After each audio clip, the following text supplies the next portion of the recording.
Hi everyone, Wes here from Real Estate Geelong, just sitting in with Shane McIntosh, who is the CEO of IT How To. Catches me at every time that, IT How To. So Shane, thanks for catching up. Yes, Wes. Appreciate the time, mate. Look, what I want to find out is a couple of questions for you, just so that the viewers can understand a little bit more about some of the issues that are going on around your world. Yep. As you can see, by my age, I didn't grow up with a computer, so I need to understand this myself. So you hear, the term IT cyber security. Yep. So, what is that? Yeah, so what IT cybersecurity is essentially is protecting your information technology and data across any platforms, whether it's computers, Macs, the internet. There's a world of many different things where people are trying to attack those, and that's why the IT security needs to be reviewed and maintained regularly. So why is it required in a sense? So I run a normal PC. Others, obviously, as you say, are running Mac computers. As far as I'm concerned, I've got spyware and all that sort of stuff that's generally on the system, comes part of my system. I'm thinking that's doing all that I need.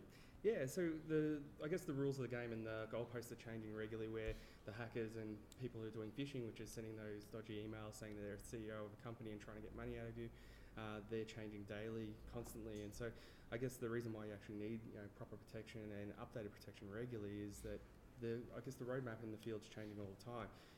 Also now with the new Notifiable Data Breach Laws that came out on 22nd of February, that's huge in terms of for businesses and the risk and the actual compliance behind that. So okay, so explain that. So it's a term that I have heard, and I've heard you talk about it too, Notifiable Data Breach Laws, and how that affects me in my business or anyone else. Yeah, so for most businesses, they think that they either haven't heard of it or they may not think it applies because it starts at $3 million turnover for a business. But the problem is, and what we're finding is, particular industries, such as if you're an accountant, you're a CPA, or other industries, the compliance bodies are actually pushing down on the smaller businesses who are less than $3 million to actually comply with those laws.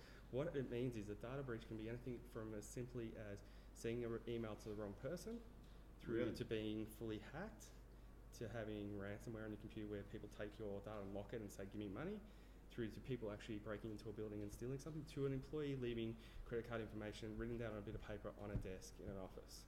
Yeah, so it's quite broad, and it's part of the Privacy Policy Act. Okay. And if people aren't aware of it, there is insurance, there's different things that can cover off on that, which we highly recommend. But it's something that everyone needs to be at least aware of, and needs to be aware because their industry bodies will probably push down on them to actually be covered for it. So, and it's not really relevant to, not really, well, it is relevant, I should say, I suppose, to any business, whether it be one person in a business or whether it's multiple people, because that one person could make that mistake. Exactly. And come into a breach. Okay, so now that's the problem. How do we fix the problem? Do you have a step-by-step type process, or how does someone like me who doesn't understand this space, how do I actually make that work for me?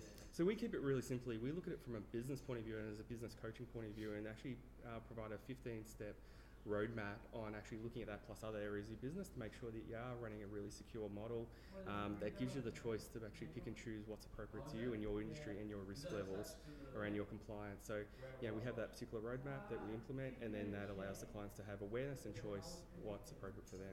Okay, perfect. So it sounds like it is something that's quite easily to step through.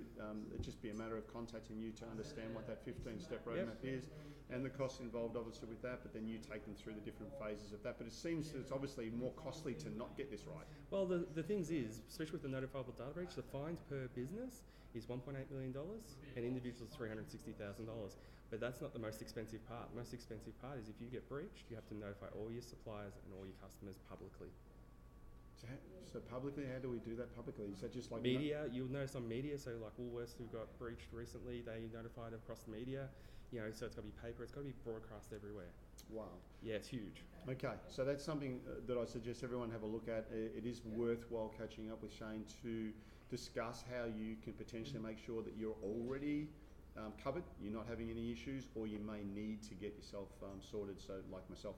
So thanks again, Shane, appreciate that. And look out for some more information, tips and tricks from industry experts. Thanks, Wes. Thanks, Shane. Cheers. How's that? Yeah, good, perfect. Easy. Yeah, I reckon that would be